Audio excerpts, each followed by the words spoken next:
નમસ્કાર દર્શક મિત્રો, પ્રવાડી લેક્ચર સિરીઝમાં આપનું સ્વાગત છે. કમ્પ્યુટર ઓર્ગેનાઇઝેશન અને આર્કિટેક્ચર અંદર ડિજિટલ કમ્પોનન્ટમાં આજનો આપણો ટોપિક છે 2 to 1 મલ્ટીપ્લેક્સ.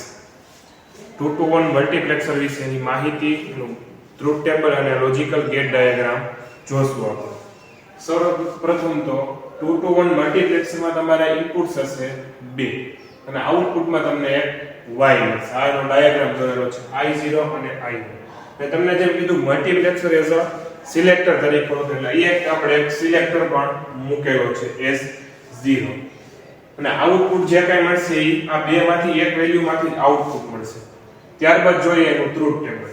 ટ્રુથ ટેબલમાં માની લો કે હું I0 માં 0 નાખું છું ને સિલેક્ટરમાં જે કાંઈ હશે મારી વેલ્યુ 0 જ હશે એટલે આઉટપુટની અંદર પણ મને મળશે. તો માની લો કે અહીંયા હું નાખું છું 0 અને અહીંયા પણ મળે છે મને 0. તો મને આઉટપુટની અંદર પણ મને મળશે I0.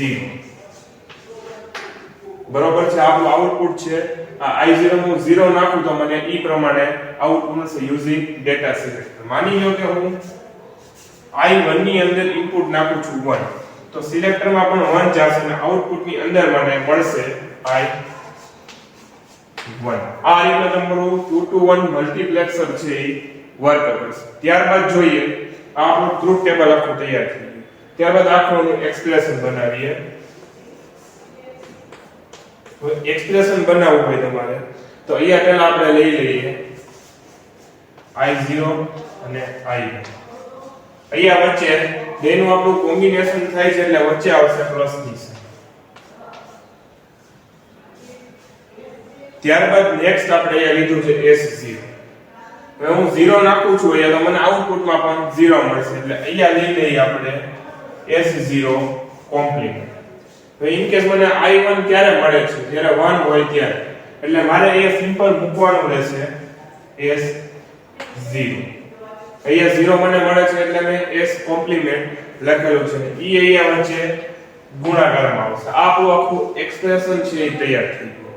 ત્યારબાદ આની ઉપરથી આપણો લોજિકલ ગેટ ડાયાગ્રામ બનાવીએ. હવે આમાં ટોટલી બે ઇનપુટ્સ છે એટલે અહીંયા લઈ લઈએ આપણે I0 અને I1 અને એક લેવાનો છે S0. તો S0 માં તમે જોશો S કોમ્પ્લીમેન્ટ લીધેલો છે એટલે અહીંથી આપણે ઇન્વર્ટર પણ લઈ લઈશું.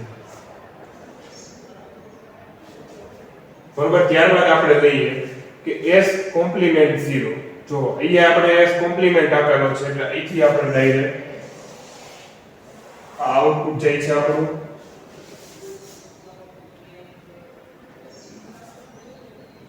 અને ત્યારબાદ આપેલું છે I0 એટલે I0 આપણે લઈએ અહીંથી આપણું મળશે I0 અને ઈ બે કેમાં છે ગુણાકાર એટલે અહીંયા આવશે તમારે n. આટલું આપણે મળી ગયું કેમાં લોજિકલ ગેટ ડાયાગ્રામ. ત્યારબાદ લઈએ S0 I1 એટલે S0 છે આપણે હવે એનું કોમ્પ્લીમેન્ટ લેવાનું નથી એટલે અહીંથી આપણે ડાયરેક્ટ એક મિનિટ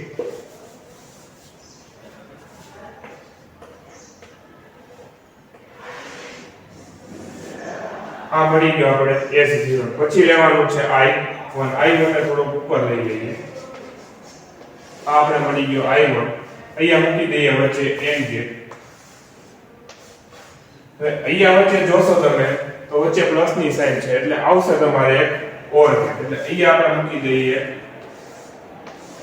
OR ગેટ અને ફાઇનલ આઉટપુટ છે એના કનેક્શન આપી દઈએ એટલે ફાઇનલ આઉટપુટ આપણે y છે મળી જશે.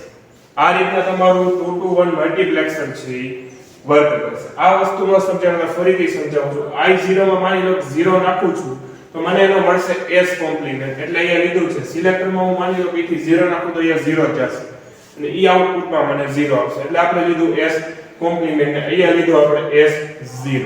આ રીતે તમારું આખું ફોર્મ્યુલા બનશે. 2 to 1 મલ્ટીપ્લેક્સર છે એ વર્ક કરશે. જો તમને આ વિડિયો ગમે તો વિડિયો લાઈક કરો, શેર કરો, ચેનલ પર નવા હો તો ચેનલને સબસ્ક્રાઇબ કરો. Thank you. જય હિન્દ, જય ભારત, જય જય ગરવી ગુજરાત.